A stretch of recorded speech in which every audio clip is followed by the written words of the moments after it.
When King Ansa betrayed his subjects, his mother is left with only one choice: love her son and look away, or twist the fate of her son for the good of her people. Now, this is the plot of the new colonial-era drama, The Masked King, which premiered over the weekend. This movie is getting a lot of attention, not just because it is a dive into history with story of Mary Slessor and the transatlantic slave trade, but also because it is one of a few movies made in a minority language to get mainstream Nollywood's attention. It's premiere day for Francis Ohazulike's epic drama, The Masked King, and the cinema foyer wears the look and theme of the movie. Guests turn up in masks and some in their epic cultural attire in sync with the movie, which was shot in Creektown, Cross River State in South Nigeria.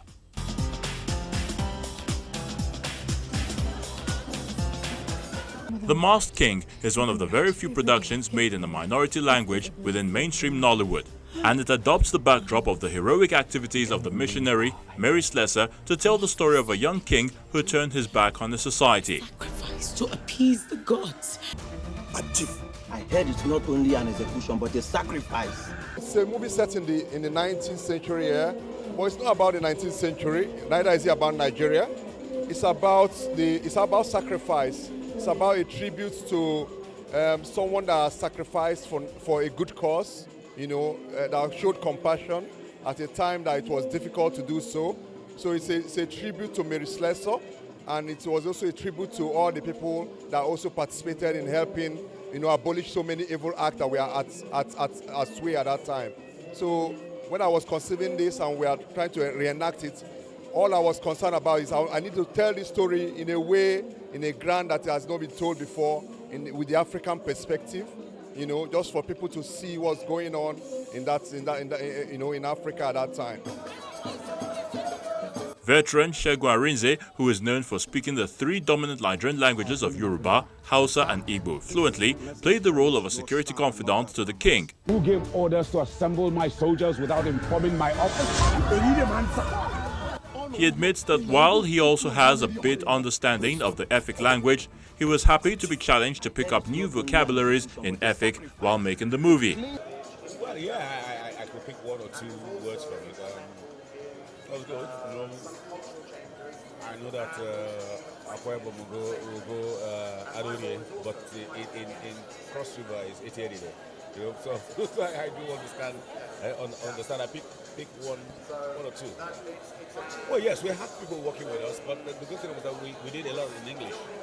But in terms of the tradition and picking some of the few words, yes, we had. They were quite intentional about that. To cleanse the land. Our people, they want food. They want peace. But our king, he wants war. We will make them know that what we are is bigger than barbaric. Well, sometimes leaders get carried away and forget the people. And it takes them something crazy to happen for them to realize, first of all, your first obligation is to the people. Your second obligation is to the people. Your third obligation is to the people. So three, the people. And so when leaders get carried away, because they seemingly seem to have power, and they forget that power is transient. And the power that you think is the most crucial thing to you can be dependent on doing.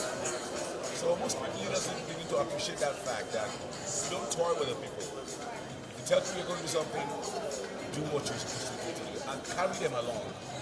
Don't isolate yourself. Don't lead them. Don't be at the top and look down on people. Because you can't crash it down one day. And the same people that put over here will look the other way and you crash in life.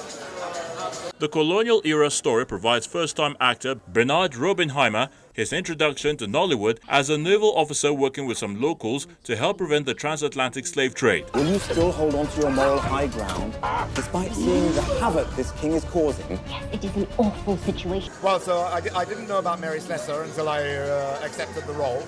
Well, until I started looking at the role before I accepted it. So I learned about Mary Slessor. So obviously, I'm Oyibo, and so I look at Oyibo history more than maybe Nigerian history. But also, it was interesting to see how things were playing out in that part of the world, in the Efik community at that time, when the Royal Navy, the role I play, we are fighting to try and stop the slave trade. We're not slave traders, we're fighting against the slave trade. And we need to find allies amongst our Nigerian partners to help us achieve that, because we can't do it on our own. The lead cast, Daniel Effiong, arrives the premiere in the full paraphernalia of an Efik king, with court dancers and the famous Ekwe masquerade.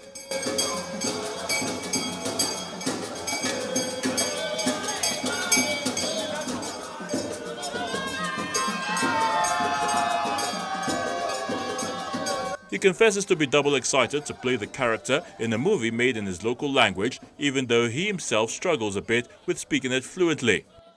Yes, absolutely. There are not many films that come from my side of the town, my side of the country.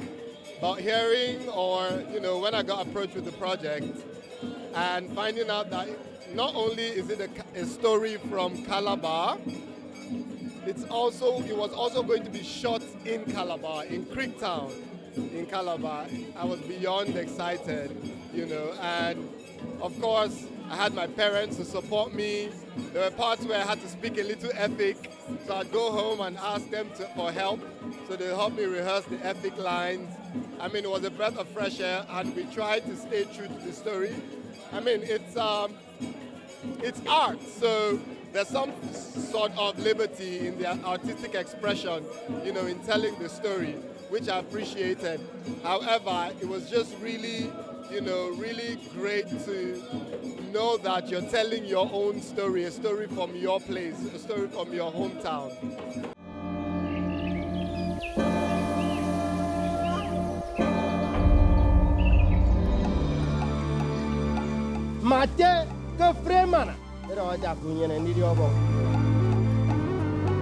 We did an enormous job to make sure that he's a fine and gracious man. We don't know how his reign will look like. He sacrificed a young girl during his transitional rites. In fact, I'm very excited.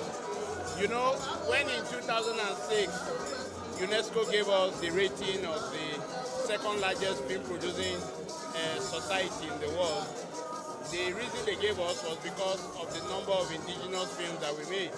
Because as at that time, there were so many people making films in Igbo, in Hausa, in Yoruba, so the number was large. So UNESCO just saw and said, hey, this is big, and then they gave us that rating.